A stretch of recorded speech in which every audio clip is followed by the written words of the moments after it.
Hello, എല്ലാവർക്കും ഫൈഹാസ് വേൾഡിലോട്ട് സ്വാഗതം. എന്താ പറയുക, നല്ല മഴയാണ് കേട്ടോ. ടെറസിലോട്ട് എനിക്ക് കയറാൻ പറ്റുന്നില്ല, അത്രയും വഴുക്കലും ഉണ്ട്, നല്ല മഴയുമാണ്. അപ്പോൾ ഞാൻ ഒരു തോർച്ച കണ്ടപ്പോൾ ഒന്ന് കുറച്ച് വിളവെടുക്കാം എന്ന് വിചാരിച്ച് കയറിയതാണ്. അപ്പോൾ നല്ല മഴയായതുകൊണ്ട് കൃഷി വീഡിയോസ് ഒന്നും ചെയ്യാൻ പറ്റുന്നില്ല. അപ്പോൾ ഞാൻ വിചാരിച്ച് ഒരു വിളവെടുപ്പ് വീഡിയോ ചെയ്യാമെന്ന്. അപ്പോൾ ഞാൻ എൻ്റെ കുറ്റിപ്പയറിലെ വിളവാണ് ഇപ്പോൾ എടുക്കുന്നത്. നമുക്ക് നല്ല ഈസി ആയിട്ട് ചെയ്യാൻ പറ്റിയ ഒരു കൃഷിയാണ് കേട്ടോ കുറ്റിപ്പയറിൻ്റെ കൃഷി. അപ്പോൾ എനിക്ക് ഞാനൊരു 4 ചട്ടിയിലായിട്ടാണ് കുറ്റിപ്പയർ നട്ടിട്ടുള്ളത്.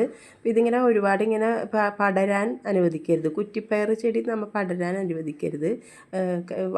പടർന്ന് പോകുന്നത് കട്ട് ചെയ്ത് മാറ്റിയാൽ അതിൻ്റെ അടിയിൽ തന്നെ ധാരാളം പൂക്കളൊക്കെ ഉണ്ടാവും.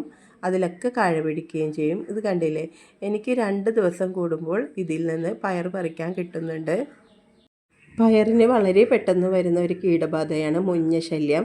അപ്പോൾ ഈ മഴയായത് കൊണ്ടാണെന്ന് തോന്നുന്നു ഈ പ്രാവശ്യം എനിക്ക് മുഞ്ഞയുടെ ശല്യം ഉണ്ടായിട്ടേ ഇല്ല കേട്ടോ. അപ്പോൾ പയറിൻ്റെ വിളവെടുപ്പ് കഴിഞ്ഞിട്ടുണ്ട്. കണ്ടില്ലേ, ഒരു തോരനുള്ളത് എനിക്ക് കിട്ടിയിട്ടുണ്ട്. ഇനിയും ആവാനുണ്ട്, അതൊക്കെ ചെറുതാണ്. അപ്പോൾ ഇത് 2 ദിവസം ആകുമ്പോൾ അടുത്തതും ആയി കിട്ടും.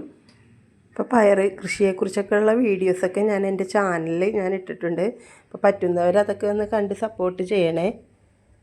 ഇത്രയും പയറാണ് കേട്ടോ കിട്ടിയിട്ടുള്ളത്. ഇതിൽ നിന്ന് ഞാൻ ഒരുപാട് വിളവെടുപ്പൊക്കെ നടത്തിയതാണ് കേട്ടോ. ചിലതൊക്കെ ഞാൻ ഷോർട്സിലൊക്കെ ഇട്ടിട്ടുണ്ട്.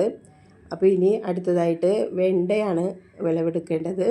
അപ്പോൾ വെണ്ട ഞാൻ ഇടയ്ക്കിടയ്ക്ക് വന്ന് സാമ്പാറിലോട്ടും തോരനായിട്ടൊക്കെ വെക്കാൻ എടുക്കുന്നത് കൊണ്ട് ഇന്ന് അധികം ഇല്ല.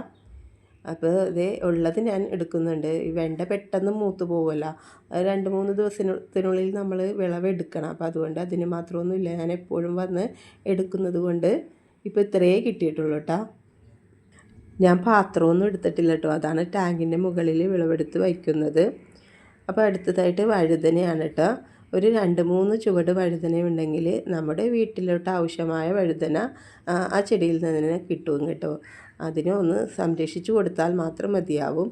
ഇടയ്ക്കിടയ്ക്ക് വളമൊന്നും കൊടുക്കേണ്ട ആവശ്യമൊന്നുമില്ല കേട്ടോ. നമുക്ക് പറ്റുന്നത് പോലെ വളം കൊടുത്താൽ മതി.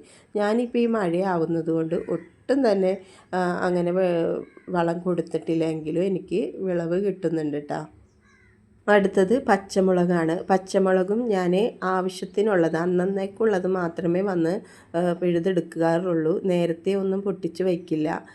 എനിക്ക് ഒരു ദിവസം ആവശ്യത്തിനുള്ളത് മാത്രം പൊട്ടിച്ചെടുക്കുള്ളൂ കേട്ടോ.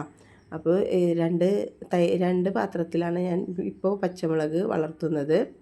കൃഷിഭവനിൽ നിന്ന് കിട്ടിയതുണ്ട്, അത് വളർന്നു വരുന്നതേ ഉള്ളൂ. അപ്പോൾ മഴയായതുകൊണ്ടാണ് കണ്ടില്ലേ, ഇലകളൊക്കെ മഞ്ഞളച്ച് നിൽപ്പുണ്ട് കേട്ടോ. അപ്പോൾ ഇന്നത്തേക്കുള്ള പച്ചമുളകും വിളവെടുത്തിട്ടുണ്ട്. ഈ കാണുന്നതാണ് സ്വീറ്റ് അമ്പഴം. സ്വീറ്റ് ആണെങ്കിലും അത്ര വലിയ സ്വീറ്റൊന്നും അല്ല കേട്ടോ. ഇത് പേരിൽ മാത്രമേ സ്വീറ്റുള്ളൂ. പക്ഷെ നമുക്ക് കറികളിലിടാനും അച്ചാറിടാനൊക്കെ നല്ല സൂപ്പറാണ്. പിന്നെ പിള്ളേർക്ക് നമ്മുടെ മാങ്ങയൊക്കെ കടിച്ച് തിന്നുന്നത് പോലെ തിന്നാം. ഇതിൻ്റെ തൊലിക്കാണ് ഭയങ്കര പുളിപ്പ്. ആ തൊലി കട്ട് ചെയ്താൽ കഴിക്കാൻ നമുക്ക് അത്ര വലിയ പുളിപ്പൊന്നും ഉണ്ടാവില്ല. 2 അമ്പഴം കൂടി കറിക്കിടാനായിട്ട് ഞാൻ വിളവെടുക്കുന്നുണ്ട് കേട്ടോ. അടുത്തത് തക്കാളി വിളവെടുക്കാമെന്ന് വിചാരിച്ചതാണ്, പക്ഷേ ആയിട്ടില്ല. കണ്ടില്ലേ, 2-3 ദിവസം കൂടി കഴിയും തക്കാളി ആവാനായിട്ട്.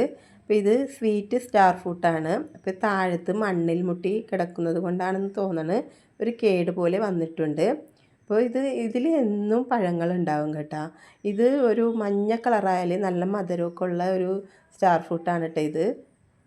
ഇത് കൂടുതലും താഴോട്ട് പടർന്നാണ് കേട്ടോ വളരുന്നത്. ഇത് ഇവിടെ ഇരുന്ന് വെച്ചതാണ്. എന്നിട്ട് ഞാനിപ്പോൾ ഇങ്ങനെ താഴത്തോട്ട് വളർന്ന് മഴയായതുകൊണ്ട് വെള്ളത്തിൽ ഇങ്ങനെ ഇലയും കായ്കളൊക്കെ കിടക്കുന്നത് കൊണ്ട് ഞാൻ ആ സ്റ്റാൻഡിലോട്ട് കയറ്റി വെച്ചതാണ്. അപ്പോൾ വിളവെടുപ്പ് കഴിഞ്ഞിട്ടുണ്ട്. ഇന്നത്തെ എൻ്റെ സന്തോഷമാണ് നിങ്ങളീ കാണുന്നത് കേട്ടോ. അപ്പോൾ ഇന്നത്തെ വീഡിയോ ഇത്രയേ ഉള്ളൂ. Okay, thank you.